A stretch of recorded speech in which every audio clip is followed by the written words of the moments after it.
사무엘하 22장 16절부터 51절입니다. 26절부터 30절까지 교독해 보겠습니다. 자비한 주에게는 주의 자비하심을 나타내시며, 자비한 자에게는 주의 자비하심을 나타내시며, 완전한 자에게는 주의 완전하심을 보이시며, 깨끗한 자에게는 주의 깨끗하심을 보이시며, 사악한 자에게는 주의 거스르심을 보이시리라. 주께서 권고한 백성은 구원하시고 교만한 자를 살피사 낮추시리이다. 여호와여, 주는 나의 돋보이시니 여호와께서 나의 어둠을 살피시리이다. 내가 주를 의뢰하고 적진으로 달리며 내 하나님을 의지하고 성벽을 뛰어넘나이다. 아멘.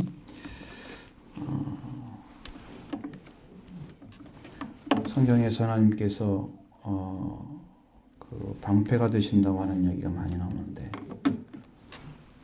하나님께서 이 복음서와 같은 어떤 분위기, 똑같은 분위기가 나오는 게, 자비한 자에게는 주의 자비하심을 나타내시고, 그렇죠? 긍휼적인 자에게는 긍휼하심을 주실 것이고, 그렇습니다. 완전한 자에게는 주의 완전하심을 보이시며, 여러분 이렇게 그 자리에 선 사람, 자비한 자, 그리고 완전함에 선 사람, 이 사람이 하나님이 그대로 행하시는 거예요. 그 사람이 가지고 있는 그의 자질, 영적인 자질, 또 영적인로 성장해서 얻게 된 성품, 이제 그런 것들을 그대로 가지고 하나님은 일하고 계신다는 거예요.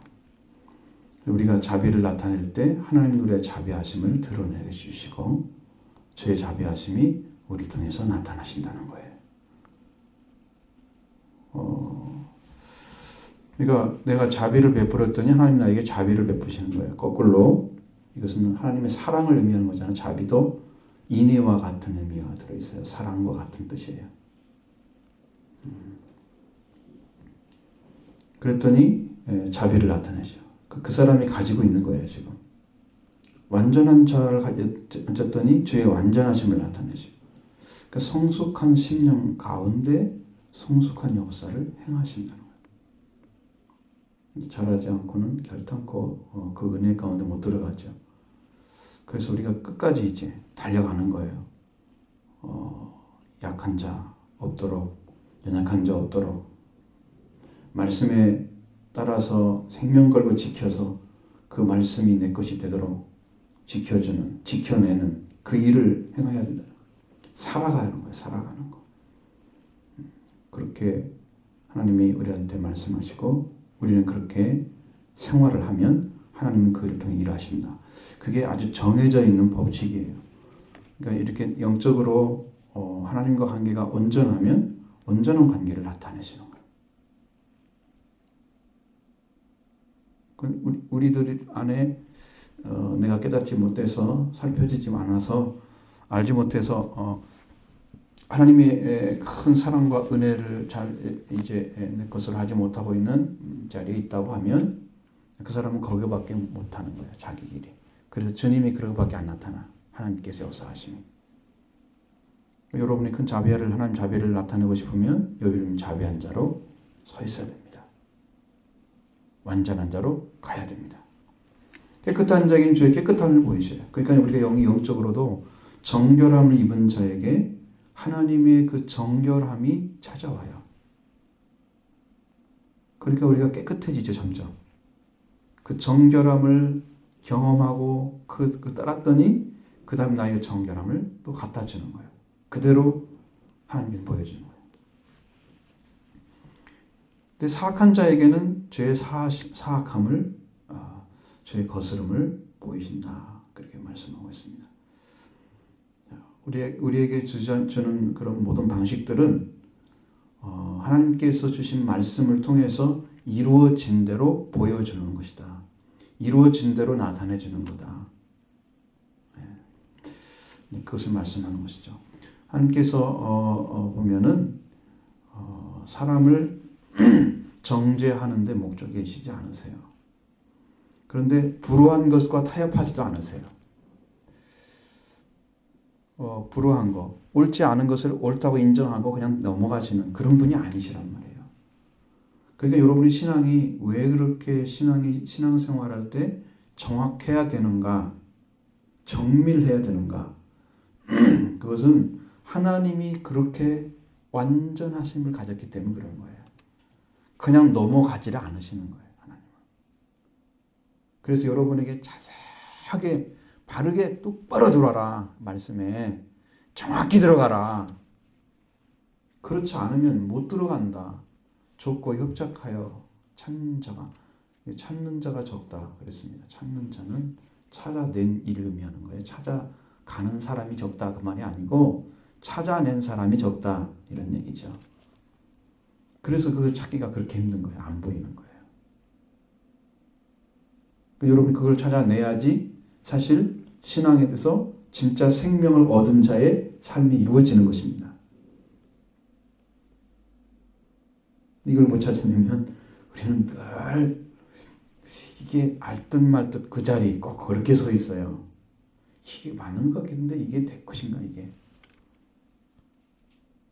그렇게 부정확하게 알게 되면 여러분의 신앙 가운데 하나님의 역사하심도 그렇게 둥글하게 나타나요. 그래서 온전해지지 못하는 거예요. 하나님의 말씀에도 성경에도 그렇잖아요.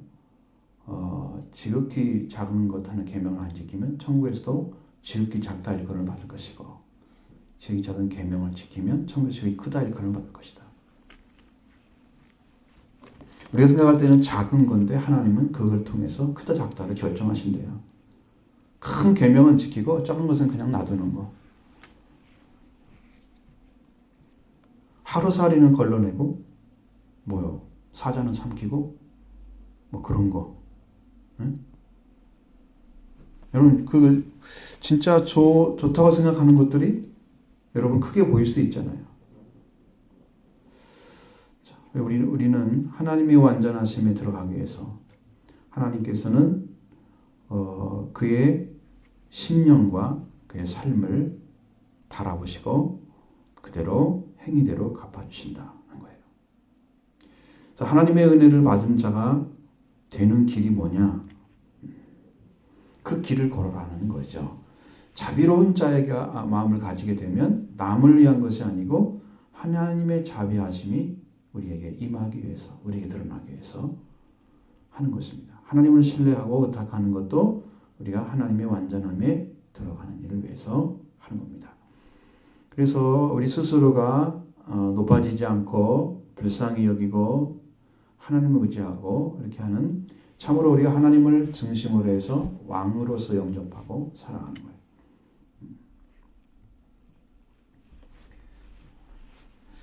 이게 제 신앙이 약한 사람들은 말씀으로 살지 않습니다. 다 자기 말, 자기 생각으로 살아가요. 신앙이 약한 사람들. 그러니까 이게 하나님 말씀이 아주 완전하기 때문에 그 말씀을 먹고 소화시킬 수 있는 능력이 없는 거예요. 약한 자. 그러니까 인간적인 것, 좀 쉽게 닿을 수 있는 것만 받아들이고 나머지는 못 먹는 거죠. 성경에도 단단한 식물을 먹는 자와 젖을 먹는 자가 나눠지는 거예요. 육에 속한 사람과 영에 속한 사람이 나눠지는 거예요. 성령과 육체는 서로 일치를 이룰 수가 없어요. 그러니까 늘 갭이 있어요. 그 갭을 헐어버릴 수 있느냐? 헐어버릴 수가 없어요. 육을 벗어야만이 영으로 들어가는 건데 그것을 어떻게 벗겠어요? 서로 관계를 만들 수 있어요. 그건 하나님이 예수 그리스도 안에서 이루신 것을 여러분이 믿고 들어오면 육은 벗어지고 영으로 가는 것입니다. 예수님 안에 그것이 있어요. 그러니까 주님을 통해서 들어오는 거지. 찾고 만나고 그래서 주님이 해결해 주신 그 은혜와 사랑을 가지고 성령과 함께 걸어가는 거지. 우리의 힘과 능력은 아닙니다. 그러니까 온전히 의탁해야 됩니다. 완전히 의탁해야 됩니다. 자기 생각을 가지고 있는 사람들은 꼭 등불과 같다 이 세상에. 그냥 켜진 거 얼마 있으면 기름 떨어지고 없어질 거. 그런 거 의지하는 거예요. 그리고 해가 뜨면은 쓸모도 없어. 여러분 호롱불이 뭐 해가 떠오르는데 그거 쓰고 있는 사람 봤습니까? 전기도 끄잖아요. 호롱불은커녕 그런 거 필요가 없잖아요. 하나님의 말씀이 와버리면 여러분 인간이 가졌던 생각들은요, 이게 빛이 아니에요. 그런데 꼭 빛처럼 생각하고 있는 거예요. 자기 생각이 옳다고 생각하고 그들을 믿고 그냥 따라가는 거예요. 그 빛 가운데 들어가셔야 그런 문제가 해결되는 거예요. 우리가 가지고 있는 좀 많은 세계, 이걸 뛰어넘지 않으면 안 된다는 거예요. 저 많은 세계, 내가 만들어 놓은 카테고리 같은 그런 좁은 세계 잊지 마시고 예수님을 통해서 탈출하십시오. 자기로부터. 옛사람을 벗어버리셔야 됩니다. 과거의 사람으로는 예수님을 따라갈 수가 없습니다. 너를 부인하고 내 십자가를 주 따라오라고 예수님 그러셨죠. 이것이 잘 안 되는 거예요. 그래서 못 가는 것입니다. 자, 하나님께서 우리를 높이시고 강하게 하시긴 하는데 그렇게 하려고 하면 일개 개인이 하는 게 아니에요. 하나님의 의지에서 하는 거예요. 다윗이라는 사람이 굉장히 뛰어난 왕이잖아요. 근데 그 사람을 하나님께서는 영원한 왕의 상징으로 세워놨습니다. 그럼 하나님 나라 가면 다윗의 보좌란 말, 다윗의 별, 다윗의 열쇠, 그게 엄청난 축복의 자리에 다윗이 있어요.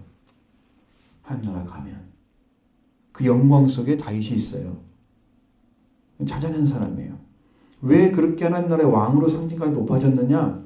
다윗이 아니에요. 다윗이 그런 게 아니고 하나님만 따라가다 보니까 하나님의 높으심, 하나님의 공평하심, 하나님의 지혜, 그걸 다 알게 됐어요. 그래서 찾아낸 거예요. 고난의 삶이 그에게 열쇠를 만들어줬습니다. 회개를 하는 열쇠를 통해서 하늘나라가 열렸습니다. 따라갔어요. 그래서 하나님을 바르게 알지 못하고서는 하나님과 올바른 사귐이 안 되기 때문에 하나님이 우리에게 드러날 수가 없는 거다. 그러니까 우리가 여러분, 제가 하나님과 올바른 관계 속에서 그리스도 예수님과 함께 가셔야 되죠. 그리스도 예수가 없으면 하나님과 우리 관계를 만들 수가 없어요. 이미 죄인들은 아무리 노력해도 못 들어가요. 영으로 계신 예수님이 오셔서 다윗과 함께 계셨기 때문에 이 문을 다 열었어요. 회개를 통해서 들어간 것입니다. 그리고 그리스도와 함께 들어간 거예요. 이런 은혜를 우리가 받아야 된다는 거예요. 그 다음에 31절부터 41절입니다. 하나님의 도는 완전하고 여호와의 말씀은 진실하니 그는 자기에게 피하는 모든 자에게 방패시로다.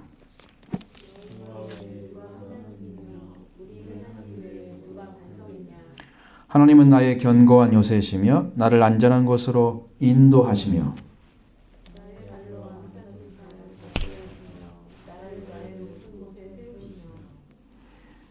내 손을 가르쳐 싸우게 하시나니 내 발이 놋화를 당기도다. 주께서 또 주의 구원의 방패를 내게 주시며 주의 온유함이 나를 크게 하셨나이다. 내 걸음을 넓게 하셨고 내 발이 미끄러지지 아니하게 하셨나이다. 내가 내 원수를 쫓아 멸망하였사오며 그들을 무찌르기 전에는 돌이키지 아니하였나이다.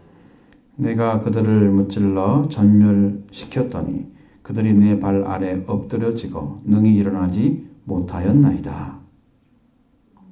주께서 내게 전쟁하게 하시고 능력으로 내게 띠띠우사 일어나 나를 치는 자를 내게 굴복하게 하셨사오며 주께서 또 내 원수들이 등을 내게로 향하게 하시고 내게 나를 미워하는 자를 끊어버리게 하셨음이나이다. 자, 여기에는 제 하나님께서 저희는 순수한 심령을 찾는 것을 지금 이야기하고 있는데 다윗의 신앙에서 아주 중심이 되는 신앙의 중심은 뭐냐면 다윗은 하나님의 능력을 완전하게 의지했다는 거예요. 우리가 믿는 믿음은 나의 믿음이, 나의 생각이, 나의 힘이 섞여져 있는 것들이에요. 다윗은 하나님을 힘으로 삼았다는 거죠. 하나님의 능력을 가져와서 살았기 때문에 승리를 한 거예요. 그러니까 믿음이라고 하는 것은 하나님 것을 가져오는 통로입니다. 그것을 내오게 하는 것은 기도죠. 믿음과 기도는 연결되어 있습니다. 그래서 그가 완전하심에 거할 수 있는, 하나님의 능력은 완전하고 또 그 지혜도 완전하심에 대해서도 전혀 의심 없이 완전하게 하나님을 의지했다는 것입니다.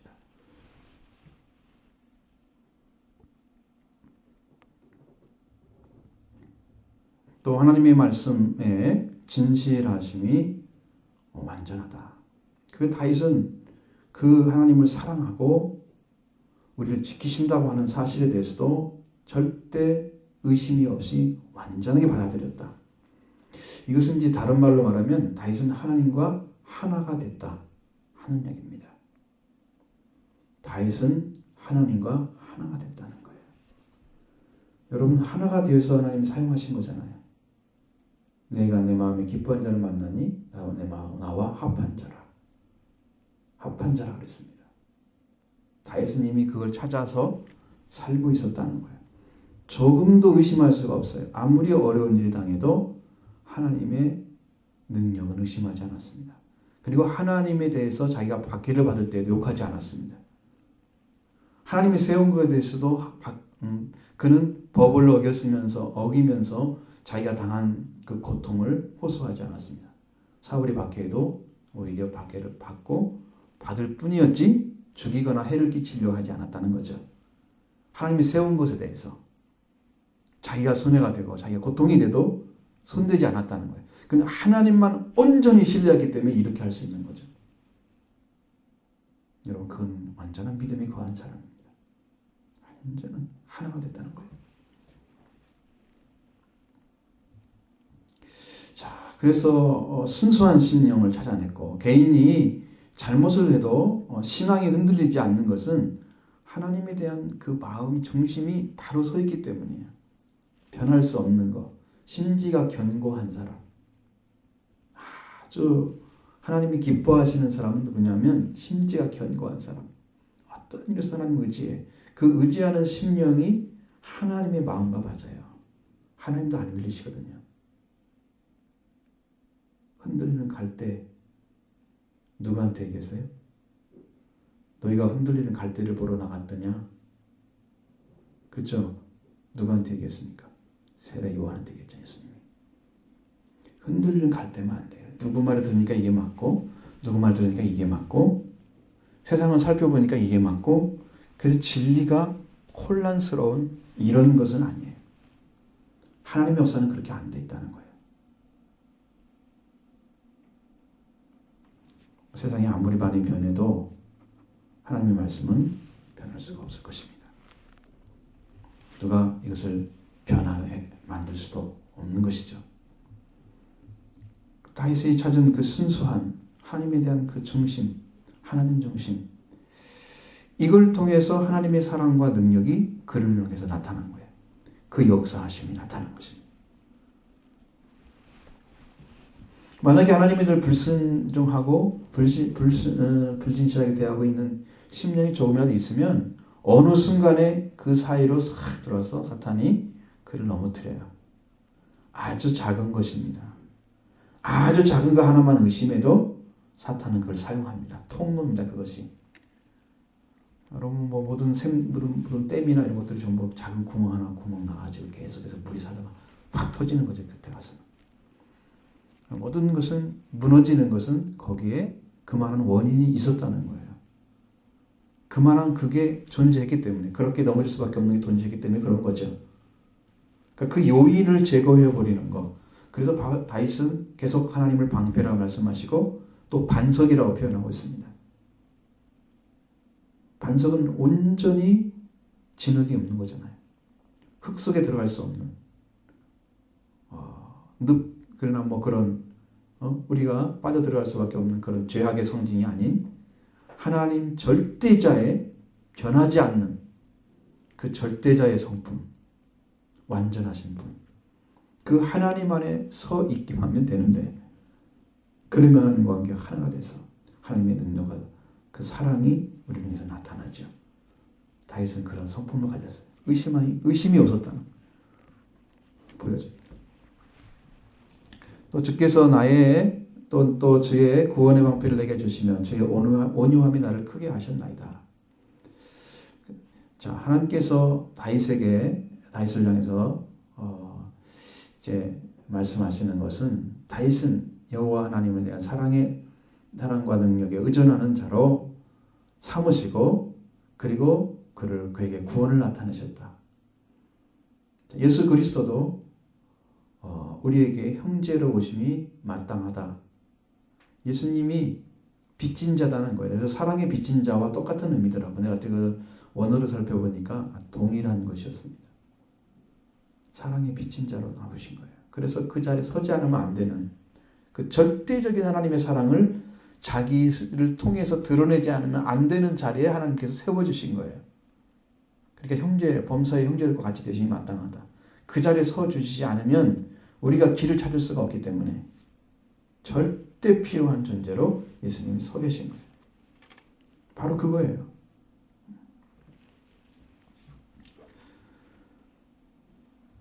그래서 다윗이 그렇게 서 있으니까 하나님의 구원이 뭔가를 보여주는 거예요. 세상에. 또 하나님의 구원은 사랑하는 자에게 능력과 지혜를 주셔서 적과 싸우는데 이기는 자가 돼서 구원하는 일을 또 하게 만드시는 거예요.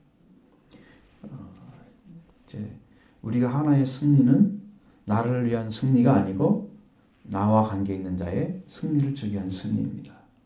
예수님의 승리는 하나의 자기의 승리를 통해서 인류의 승리를 주기 위한 승리입니다. 그러니까 마귀를 없애야 하시고 무효화시킨 그 능력을 사용하셔서 우리 모든 자가 매여있는 종처럼 매여있는 종노릇하고 복종하고 죄 가운데서 살고 있는 우리를 놓아주기 위해서 하신 거예요. 그 능력을 발휘하신 거예요. 그러니까 여러분 그렇게 하시는 주님을 의지하게 되면 여러분도 그런 은혜를 받게 되는 것입니다. 동일한 은혜가 여러분한테 오는 거예요. 마귀를 없애하시는 능력이 오는 거예요. 다윗을 통해서 하나님이 그걸 증거해 주는 것입니다. 하나님을 이렇게 의존하고 능력을 삼고 의존하는 자에게 하나님의 구원을 나타내고 또 구원을 하시는 그 능력이 싸움을 통해서 다윗이 전쟁에 능한 자잖아요. 그 전쟁을 통해 또 승리하게 하심으로써 다른 자를 또 구원시키는 일을 하는 거예요. 그러면 교회가 할 일이 뭐예요? 다윗과 같은 일이죠. 하나님의 구원을 확증한 자들이 가서 또 다른 사람을 구원시키는 능력을 나타나야 돼, 교회가. 그래서 인류를 살리죠. 우리는 잠자는 자가 되면 안 돼. 하나님의 겸손하심은 자신의 능력과 권위를 권위와 능력을 직접 나타내는 것이 아닙니다. 이것은 사랑하는 자에게 그것을 베풀어주고 그 사랑을 통해서 그 안에서 일하시고 사랑하는 자를 높여주셔서 그를 통해서 보게 하시는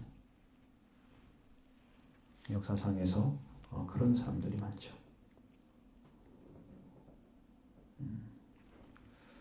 다윗이 이제 그런 일을 우리한테 보여주고 있고, 다윗은 하나님의 그 온유함으로 인해서 자신은 큰 자로 양육받았다고 간증해주고 있습니다. 여러분, 사람이 마음에 받아들여져서 사랑으로 따뜻하게 그 사랑을 느끼게 되면요, 그 사람을 의지하게 됩니다. 저 상당히 따뜻한 사람이 되기 위해서 많이 마음 쓰고 있어요. 사실 그런 생각을 해요. 왜냐하면 따뜻해져야 돼요. 온유함이 있어야 돼요. 우리 심령 안에. 그러면 의지하게 된다고. 하나 될 수 있는 길. 예수님이 겸손하고 온유한 분이었잖아요. 그렇게 예수님께 가면은 죄인들도 버림받지 않아. 다른 사람들은 다 버리는데 예수님은 안 버려요. 그 온유함 때문에 예수님 붙으시는 거예요. 그리고 가장 작은 자라도 다 받아들일 수 있는 사람 분은 누구냐면 겸손하게 된 거예요. 그래서 형제 중에 가장 작은 자가 누구냐? 예수님이십니다. 그래야 자기보다 큰 자들을 다 섬기게 되는 거죠. 예수님이 인류 역사상 가장 작은 자로 왔습니다. 그래서 우리 모든 사람을 죄를 위해서 그를 위해서 종으로 죽어주시고 우리를 살리신 것입니다. 그 큰 사랑을 여러분에게 주셨어요. 그래서 우리 예수님의 온유하심과 겸손함 때문에 우리가 살고 있는 거예요, 지금. 우리를 다 맞아주시고 가장 낮은 자리에서 우리를 섬기시고 사랑하시는 그 사랑 때문에 우리가 살고 있는 거예요. 아무리 우리가 뛰어난 자가 돼도 예수님보다 작은 위치에 서지 못합니다. 그래서 지극히 작은 자에게 한 것이 곧 나에게 한 것이다. 자, 작은 자를 찾아서 가서 섬기죠. 다른 사람, 이 사람은 작은 사람이야. 아이고, 낮은 사람. 참 내가 돌봐줬다. 그렇게 했어도 그를 돌보고 있는 예수님은 더 낮은 자리에 서 있습니다. 그러니까 예수님보다 더 낮은 자가 없어요. 작은 자가 없어요. 역사상에서. 자, 그렇게 섬겨서 예수님을 찾아내는 분들이 천국에서는 영광이 들어갑니다. 창세부터 완전 영광이 다 참여하죠. 자기가 사람 보이는 사람을 잘 섬기고 사랑했다 이것을 증거한다고 해도 지극히 작은 자가 누군지를 모르면 자기는 높은 자리에 서 있는 것입니다. 겸손한 게 아니에요. 다윗은 하나님의 온유하심이 그 안에 들어오니까 하나님을 의지하면서 더 큰 자로 성장해 갔다는 거예요. 양육을 받았답니다. 이걸 지금 이야기하고 있는 거예요. 나를 크게 하셨다고. 하나님의 온유하심. 여러분 마음속에도 하나님을 의지해 보십시오. 아버지로. 여러분은 아버지잖아요. 여러분 예수님 믿고 있잖아요. 예수님 통해서 여러분 아버지 됐잖아요. 그러니까 하나님 의지하십시오. 하나님의 온유하심을 구하십시오. 함께 해주십니다. 그래서 하나님께서 우리를 그렇게 낮은 자리에서 우리를 세워주지 않으면 우리는 지옥에 가도 합당한 멸망받아 합당한 그런 자리에 서 있던 사람들이에요. 그래서 우리가 그 자리에 서 있었는데 그 자리에 서 있지 않게 우리를 높이셨어요. 하나님의 아들로 하나님의 딸로 높이셨어요. 그래서 우리가 하나님께 갈 수가 있는 거예요. 그렇지 않으면 우리를 또 똑같이 티끌과 같이 버림받을 존재. 티끌 날아간다고 누가 뭐 아까워합니까? 버리잖아요. 그게 우리한테 필요 없는 거거든요. 가치가 없는 자를 살려서 가장 가치 있는 자로 하나님께서 우리를 세우셨습니다. 여러분은 그 복을 받은 것을 하나님께 받은 복을 여러분 수없이 되뇌이면서 여러분 마음속에 새겨놓고 영원히 감사해야 될 겁니다. 그건. 영원히 하나님께서 그렇게 우리를 사랑하셔서 티끌 같은 나를 높이셔서 하나님의 아들. 제가 오늘 또 목사님하고 통화를 했지만 하나님의 겸손하신 그 사랑이 예수님을 형제로 보내있다는 걸 나 또 감격하고 있는데 정말 놀라운 감격이에요. 제가 하늘나라 가면 그보다 높은 것은 없을 것 같아요. 그보다 높은 영광도 거룩성도 없을 것 같아요. 그 형제 자리 찾은 사람들, 예수님이 형제 된 사람들. 근데 성경은 그 문을 활짝 열어놨는데 그 복음을 외치는 자도 없고 들어가는 사람도 별로 없어요. 이게 한계예요. 여러분 열심히 말씀 듣고 또 깨닫고 또 열려져서 여러분도 이 고귀한 영적인 자리를 꼭 찾아내기 바랍니다. 받으셔야 될 그것입니다. 사랑받을 가치가 없는 정말 모순투성인 다윗을 하나님께서 온유한 마음으로 받으셔서 자신이 큰 자가 되게 하신 것을 다윗은 알고 있었다는 거예요. 얼마나 놀라운 이야기입니까 이것이. 자, 그 다음에 42절부터 46절의 말씀.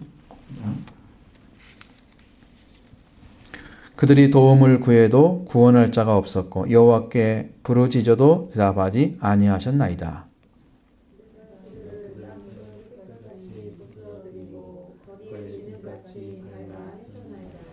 주께서 또 나를 내 백성의 다툼에서 건지시고 나를 보전하사 모든 민족의 으뜸으로 삼으셨으니 내가 알지 못하는 백성이 나를 섬기리이다. 이방인들이 내게 굴복하며 그들이 내 소문을 귀로 듣고 곧 내게 순복하리로다. 이방인들이 쇠약하여 그들의 견고한 곳에서 떨며 나오리로다. 아멘. 자, 이 다윗은요 하나님의 의를 아는 사람이었습니다. 다윗은 하나님께서 자기 편이 되어 싸워주신 것을 알고 있었습니다. 여러분, 사람의 승리는요 굉장히 작은 것입니다. 사람이 멀리서 이겼다. 그건 세상에서 볼 때 사람들한테는 이렇게 영웅 취급받을 수 있지만 하나님께는 굉장히 작은 거예요. 근데 하나님이 그를 높이려고 하면 하나님이 와서 싸워주시는 거예요. 우리는 반대로 생각해야 돼요. 내가 약할 때 가장 강한 가 되는 거. 하나님께는 하나님 나를 사용할 수 있도록 나를 비워드리는 게 가장 큰 자가 되는 거예요. 그릇이 큰 자는 하나님이 전적으로 나를 사용하도록 비워드리는, 그 예수님이 자기를 비워 종의 형체를 가지고 사람같이 되셨고, 그러니까 자기가 하나님께 완전히 쓰임받을 수 있는 그 자리까지 자기를 내려놓은 거죠.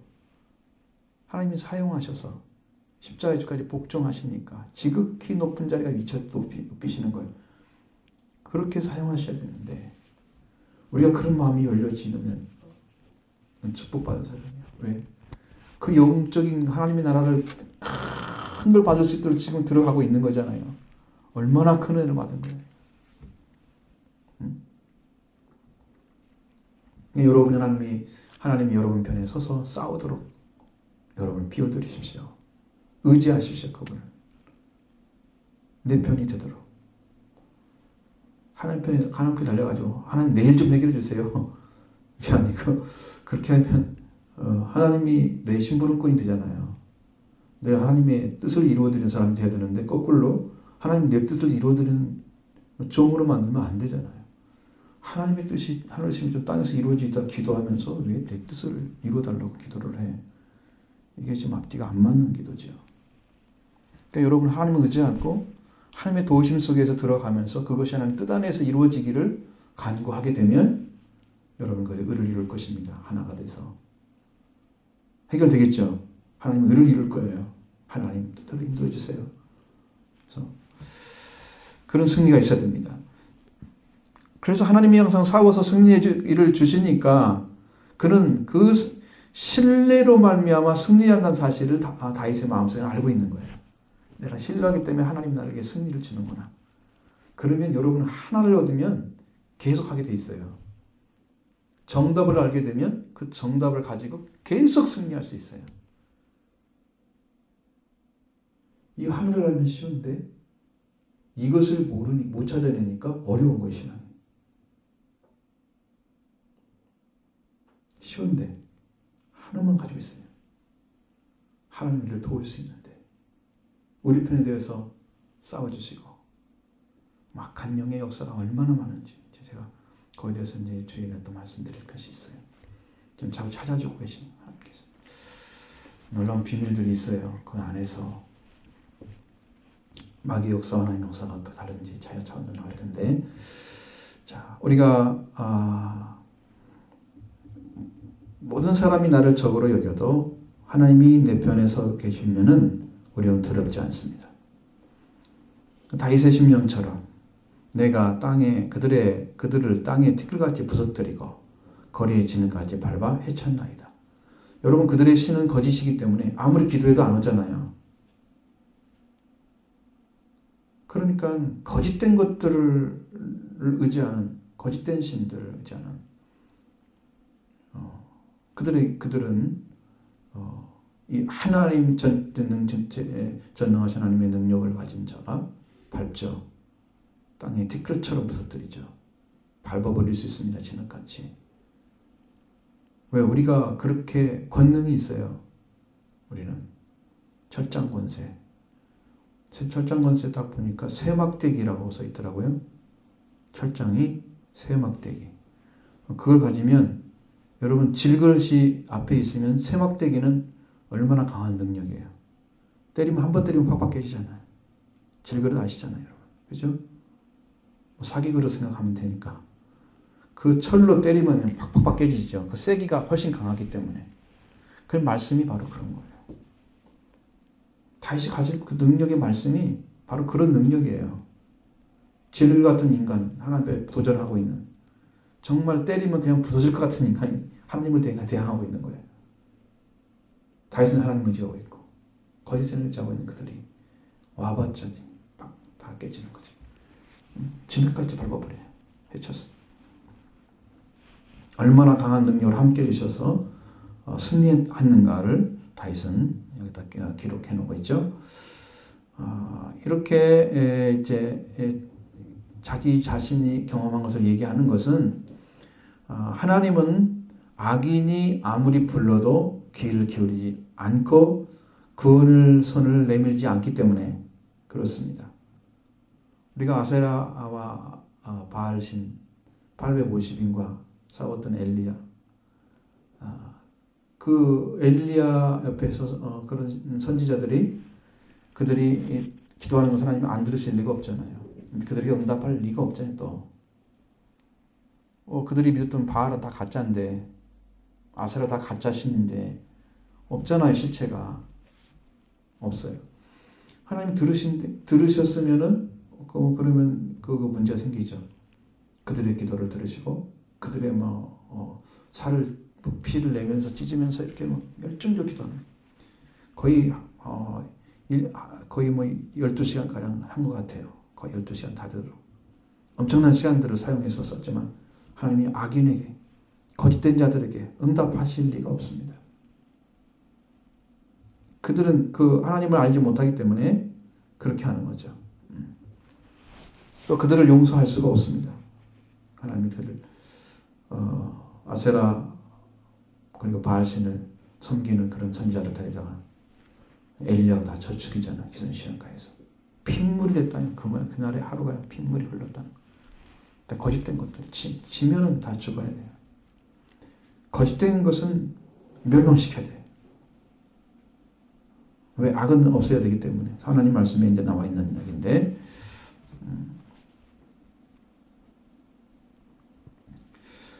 그래서 하나님을 아는 자는요 악과 타협하지 않고 죄를 용서하고 그런 게 할 수가 없는 거예요. 악과 타협하지 않으면요, 자 여러분, 죄를 용서한다는 것은 지금 죄를 지은 자가 어떠한 태도를 따르냐에 따라서 용서가 되는 거고 안 되는 건 달라지는 거예요. 그래도 하나님은 사랑이니까 용서해야 된다 이런 얘기가 아니에요. 그가 죄를 용서를 빌러 왔기 때문에 용서를 해달라고 했으면 그렇게 말씀하시지, 그냥 무조건 용서해야 된다, 하나님 큰 사랑이니까, 그가 아닙니다. 그들까지도 하나님 사랑하고 계신다는 걸 의미하는 거예요. 그러니까 죄도 용서할 수가 없습니다. 죄를.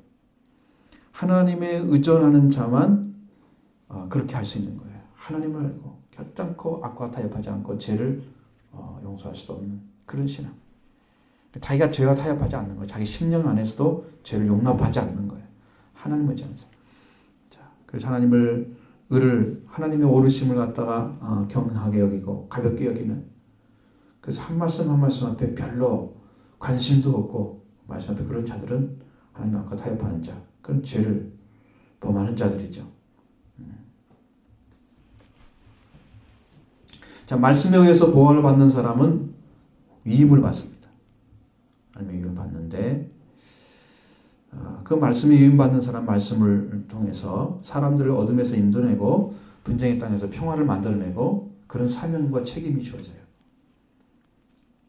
특별히 이제 하나님의 은혜를 많이 받은 사람들은 그런 역할을 해줘야 돼요. 실제 삶에서. 그래서 말씀을 가지고 치리하고 지배하는 사명도 주어져 있습니다. 잘못된 것들은 반드시 얘기해 줘야 돼요. 괜찮다 생각하면 안 돼요.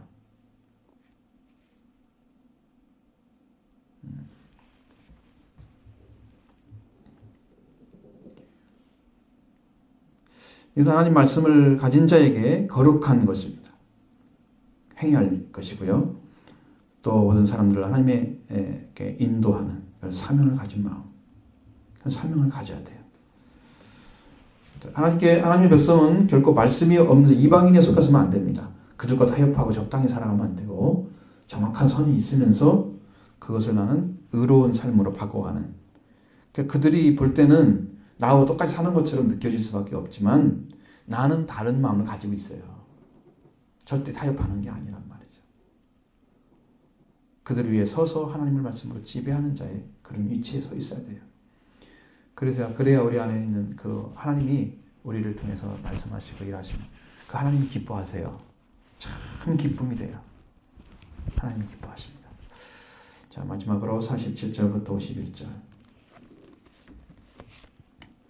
여호와의 사심을 두고 나의 반석을 찬송하며 내 구원의 반석이신 하나님을 높일지로다. 하나님이 나를 위하여 복하시고 민족들이 내게 복종하게 하시며 나를 원수들에게서 이끌어내시며 나를 대적하는 자 위에 나를 높이시고 나를 강포한 자에게서 건지시는도다.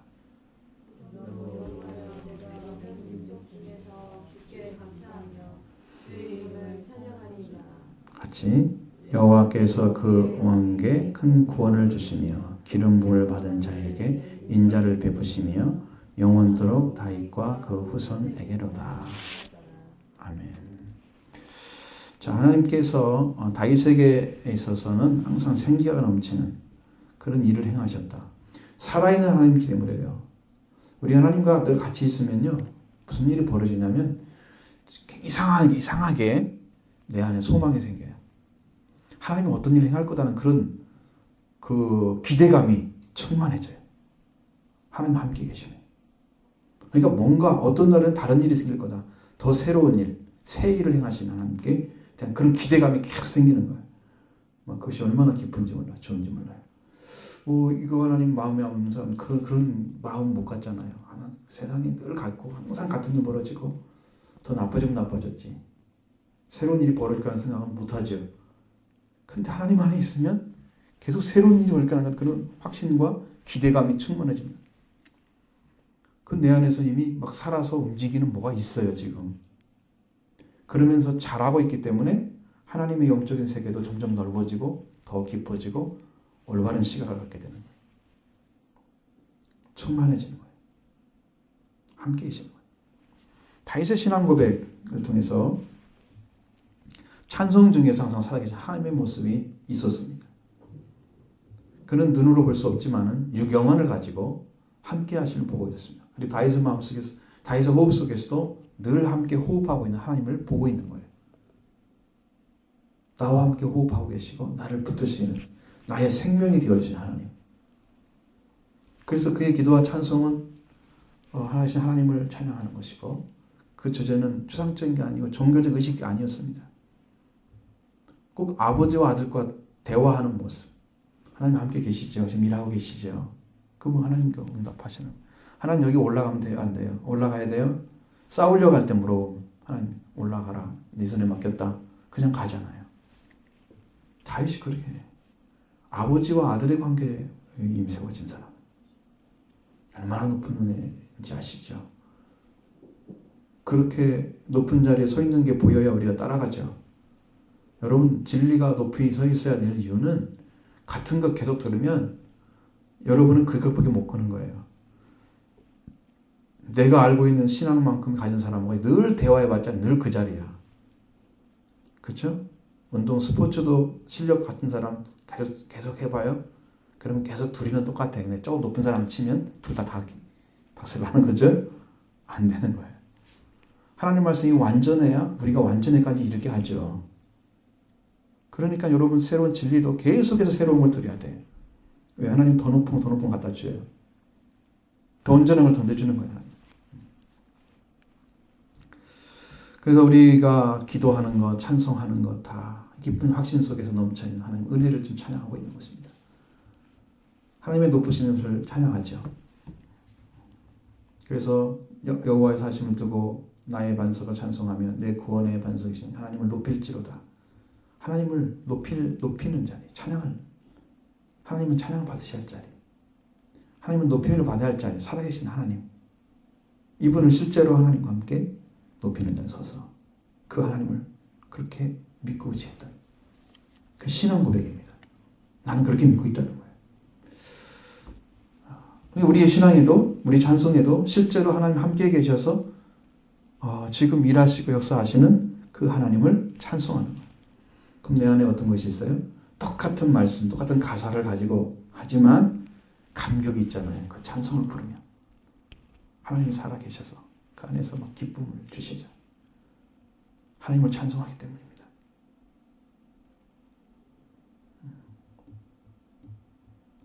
활력도 없고 힘도 없는 그런 찬양 부르면 안 됩니다. 우리 하나님을 높이면서 정국목처럼 느껴지면 안 되죠. 죽은 자를 주음하는 것처럼. 자, 다윗은 열방 중에 계신 하나님을 유일하게 이스라엘 지키신 하나님, 그리고 다윗의 힘과 구원의 반석이신 하나님, 그렇게 소리쳤습니다. 모든 민족 중에 함께 계시고 또 하나님이 유일하게 이스라엘을 지키시고 하나님이 다윗의 힘과 구원의 바위신 하나님, 그분은 하나님밖에 없다고 그렇게 소리쳐서 찬양하고 있는 거예요. 은혜를 베푸시는 하나님, 살아계신 하나님의 백성으로서 자신은 그 은혜를 입고 있는 자로서 찬양을 하는 거예요. 그러니까 나는 은혜를 받았으면 나는 구별된 사람이에요. 하나님이 거룩하게 구별해놨어요. 지금 다른 사람은 똑같은 게 아니야. 나는 그 다른 자리에 있으면 우리의 영적인 부분이나 우리의 말이나 우리의 찬양도 질이 달라요. 세상 사람과 똑같은 찬양이 아니에요. 자, 살아계신 하나님의 어떤 은혜를 베푸심이 영원한 것이다. 그리고 감사하는 그런 찬양을 하죠. 다윗의 실제 생활에서 그런 것 같아요. 다윗의 기쁨과 감사 그런 기도는 살아계신 하나님, 여호와 하나님이 살아계신 분이고 자기와 자기 백성을 하나님께서 성별을 받아서 영원토록 구원하시는 그 손에 이렇게 구철되어져 있는, 붙들려져 있는 그런 하나님으로 고백하고 있습니다. 그럼 우리 그리스도인들은 어떻습니까? 더 완전하신 하나님의 구원하심에 우리는 실제로 다윗은 예수님이 이루어지기 전에 이 얘기를 들은 거잖아요. 근데 우리는 지금 이룬 것을 지금 듣고 있잖아요. 다윗보다 더 온전하게 하나님께 갈 수 있는 길이 예수님이 이미 열어놨거든요. 그러니 여러분은 다윗보다 낮은 신앙 가지면 안 되겠죠. 열어놨는데 힘들고 어려운 그런 삶이 되더라도 여러분 그 길을 끝까지 믿음으로 잡고 가시면 인내로 구원을 받는다 그렇게 말씀하시잖아요. 너희 인내로 구원을 얻을 것이니라. 끝까지 가서 그거 안 가지고 순식간에 뭔 일이 되는 것처럼 현대인처럼 빨리빨리 이제 우리나라 사람들이 구호처럼 되어 있는 하나님 빨리빨리 하지 않으십니다. 하나님 빨리빨리 안 하세요. 하나님 필요한 시간에 원하시는 일을 하는 것이는 거예요. 우리가 하나님 안 하신다고 해서 하나님 안 계신다 그렇게 할 수 없는 거예요. 그래서 십자가를 통해서 오늘 또 구원의 능력을 베푸시고 예수님 그 부활을 통해서 사탄의 그 능력을 완전히 깨뜨려서 무효화시켜 놓고 우리를 지금 거기서부터 탈출시키잖아요. 하나님의 아들이 너는 하나님의 자녀야. 너는 거기에 묶인 사람이 아니야. 내가 너 때문에 온 거야. 그래서 너를 붙들어 주려고. 아브라함의 자손 믿음으로 그리고 그리스도의 것이 된 사람 그 사람 붙들어 주려고 내가 온 거야. 나를 의지해. 네가 아무리 시험 받아도 내가 너를 도울 거야. 네가 힘든 일이 있어도 내가 너를 도울 수 있어. 나도 시험을 받아봤거든. 예수님은 시험을 다 받아봤거든. 사람들에게. 온갖 이상한 사람들에서 시험 다 받아보셨거든. 그러니까 능히 도울 수가 있어. 너를 의지해. 걱정하지 말라고. 우리는 믿음 없는 걸 걱정해야지. 무엇이 안 되는 게 걱정이 아니라 내가 하나님 의지하지 못하는 게 걱정인 거예요.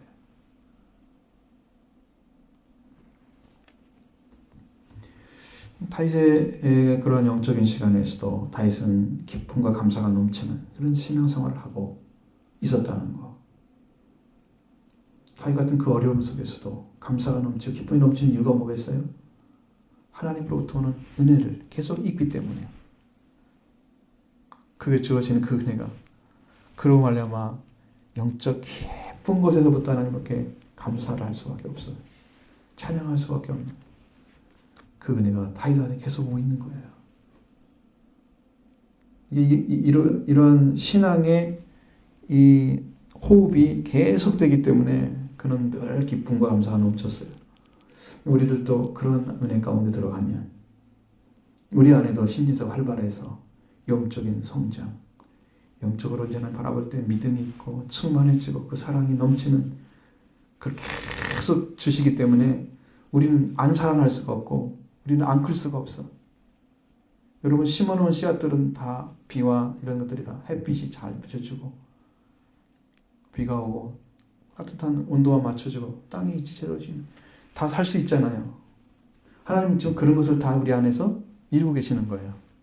그것이 예수님 안에 들어가면 그런 토양이 되고 그런 말씀에 대한 순종함이 되고 그러한 심령이 돼서 그 말씀과 하나가 돼서 성장해 가는 것입니다. 돌아온 자가 아니면 말씀을 심어도 안 자라요. 그러니까 네 가지 밭의 의미가 바로 그런 거예요.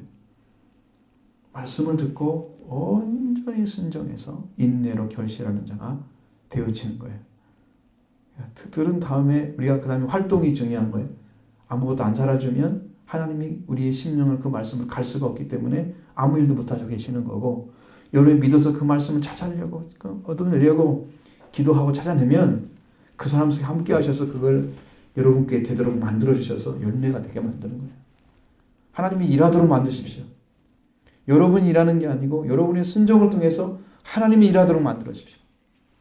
그러면 여러분이 지금까 알지 못했던 진리들을 깊이 캐내게 될 것입니다. 높은 진리, 깊은 진리 다 알게 될 거예요.